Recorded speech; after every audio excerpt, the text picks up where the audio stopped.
Bonjour à toutes et tous. Donc, le conseil municipal de cette semaine a permis au président de la communauté de communes, Laurent Troglio, de venir présenter, comme il le fait annuellement, son rapport d'activité.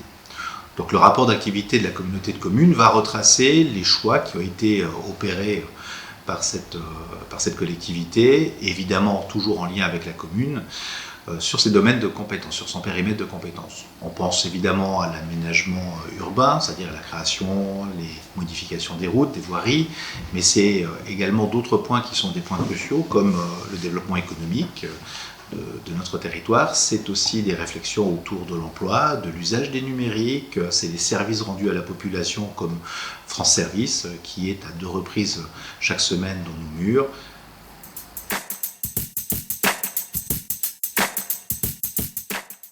Une fois la présentation réalisée, il y a un temps d'échange avec l'ensemble des conseillers municipaux.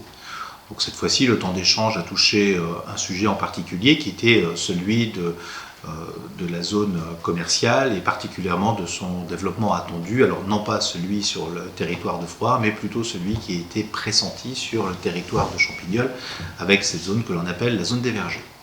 Donc, par ailleurs, d'autres délibérations techniques ont été évoquées. Il y avait relativement peu de délibérations à l'ordre du jour, tout ça pour laisser le plus de place possible au temps d'échange sur la communauté de communes du bassin de Pompée. Ces délibérations concernaient l'une, par exemple, les affouages. Donc on sait très bien que l'état sanitaire de notre forêt nécessite qu'on s'y penche très très fortement et que les affouages, c'est aussi une opportunité qui est offerte aux habitants de la commune de pouvoir eux-mêmes faire du bois et pouvoir se chauffer à des tarifs qui sont plus que raisonnables et également de permettre un entretien plus régulier de la forêt. Autre délibération qui a suscité aussi un temps d'échange relativement nourri, c'est celle qui concerne les ouvertures des magasins les dimanches. Donc là, il y a des positions de principe aussi qui sont adoptées par les uns et par les autres sur ces opportunités de ces ouvertures. Vous trouverez évidemment les informations exhaustives de ces conseils municipaux sur le site internet de la ville et je vous invite à vous y rendre pour avoir l'ensemble des débats. Je tenais également à signaler, à vous informer du décès, de la perte de notre conseillère municipale, mais bien plus que cela, c'est vraiment une amie qui vient de partir, c'est Danielle Girardot. Elle nous a accompagnés pendant plusieurs années, mais elle a surtout accompagné la ville de cet état d'esprit qui était le sien. C'était une femme qui était solaire.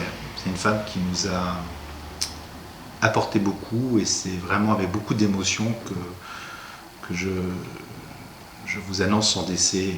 Donc je présente au nom évidemment de tous les élus et également des agents de la mairie mes plus sincères condoléances à sa famille.